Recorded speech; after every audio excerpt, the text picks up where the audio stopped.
what do we have here? So, my co-host gave me this clip and was asking me to give my take on this, but before we get into that, I have to go over some things and potentially do something not very bright, something that you should never do, and that is tell the potentially thousands of people who will watch this video what really pisses me off.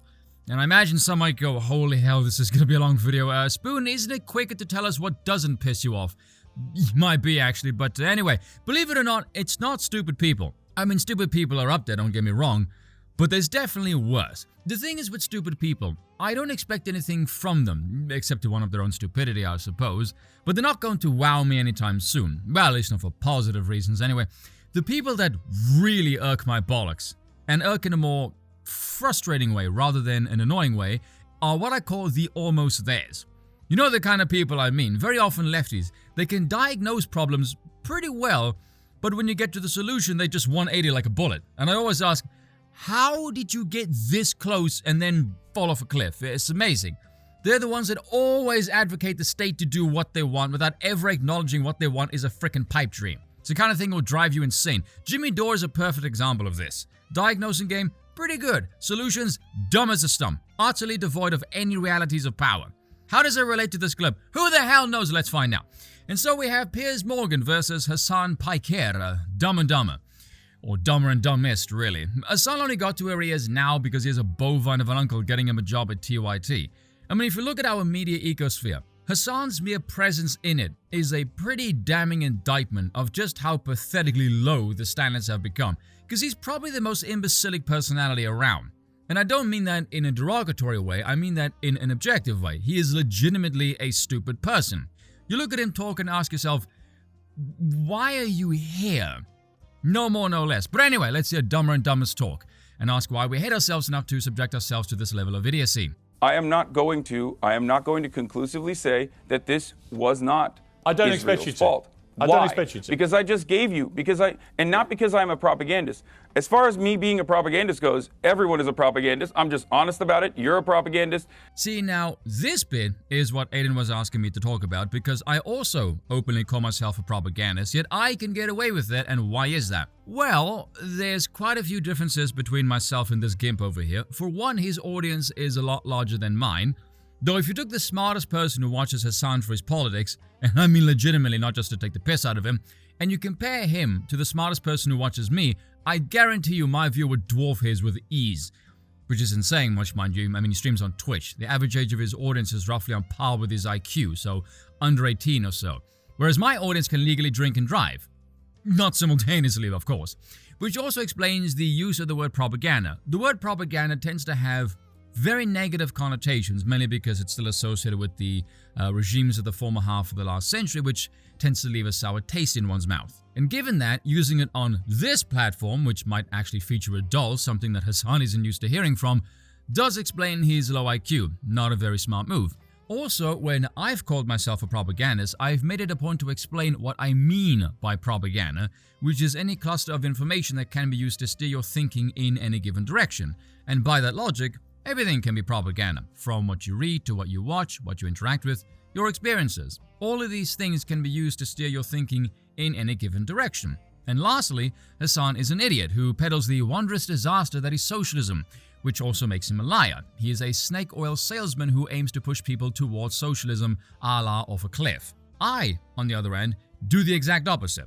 I try and pull you away from democracy because it's cringe and gay by exposing you to the truth of its follies. Yes, I am a monarchist, but that does not mean you need to follow me to my conclusions. If, however, you do become curious enough to abandon democracy and embrace the superiority of monarchy, then hooray, my work is done. Sorry, you slow-witted oof, go on. I mean the one on the right, by the way. We have our biases. I'm curious who you think I'm a propagandist I am at least honest for. about my biases. Who do you think I'm a propagandist for? Who do I think you're a propagandist for? Whichever every media person is doing propaganda. But who for? I've got to be doing it for somebody. You think it's a bad word? I don't. That's just the difference. This is a semantics conversation. I think it's actually quite a serious charge. See, now, this is why I brought up the almost theirs, because he makes a potentially interesting observation, and then he fucks himself into a hole in the ground. It's like he weaved past the keeper with an open goal, manages to miss, hit the crossbar, and wallop himself in the noggin. Like, this is the easiest thing to answer, Hasan. Just say, whoever pays your salary. How do you screw that up, Piker? Holy sweet Moses. Hasan, I think it's a serious charge to level, not on a podcaster, but as a journalist who's broadcasting around the world, who has a reputation, I believe, for being fair and impartial, actually. Piers, you are one of the most contentious, most irritating personalities in all of British media. Now you're pushing propaganda. There is nary a sane soul in all of England who would call you fair and impartial, mate. Hell, I will bet you, if you went around England and you asked regular people, not the spoiled toffs with an accent as posh as mine, and told them, describe Piers Morgan in one word, I will bet you the top 3 will include twat or wanker. On these issues, it's quite a charge to just say, I'm a stenographer for the Israeli government or I'm a propagandist. I don't think there's any evidence that I'm either of those things. Are you sure? I'm curious who you think I am doing while the we're propaganda having this for. conversation, 3,000, Piers, while we're having this back and forth, 3,840 Palestinians have been ruthlessly slaughtered in the last incursion into Gaza. I would like to know where he got those numbers from because I don't believe a word of that. I feel like this is an incredibly selfish, self-centered conversation to have. Yes, Hasan, which is why you open your ditzy-ass gob leveled a charge when he called you on it. You backpedal faster than Stacey Abrams at a salad bar. You asked me to be on here. You wanted to hear my perspective. Hasan, there is literally no one who isn't mentally damaged and over the age of 16 that would ever take you seriously when it comes to politics. Hell, I'd bet they wanted you on here just because you make the dumbest person in the room smarter by robbing them of the title the second you enter it. I'm willing to give it to you. I don't want to talk about I don't want to talk about Noam Chomsky style manufacturing consent conversations about how.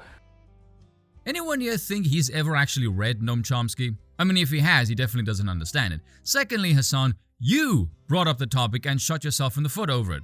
The hell is this glorious self-own? Sorry, go on. The media is operating at the behest of capital. You were the guy. Yes, it is all about making money, which is totally why the elites are drowning us in propaganda that's tanking sales. It's why so many media outlets have closed down over the last couple of years because their output was totally contingent on pulling a profit. Listen, I think you were the guy that called me. There are dead people. Listen, Hasan, I only asked you because you're the guy that called me a propagandist and called me a baboon in a suit. I was curious as to why. Now, just for the record, I haven't seen the full episode of this, primarily because doing so would interfere with my far healthier hobby as a paint thinner tester. But given that you were outclassed by Piers Morgan, one of the most insufferable gits on English television, and with your own mouth no less, that is a self-own that will live on through the ages. Heaven's sake, Jackson Hickle managed to whip him, and he's 10 years younger than you, and he's a communist. Holy hell. Cheers for watching, and once again, I apologize for nothing.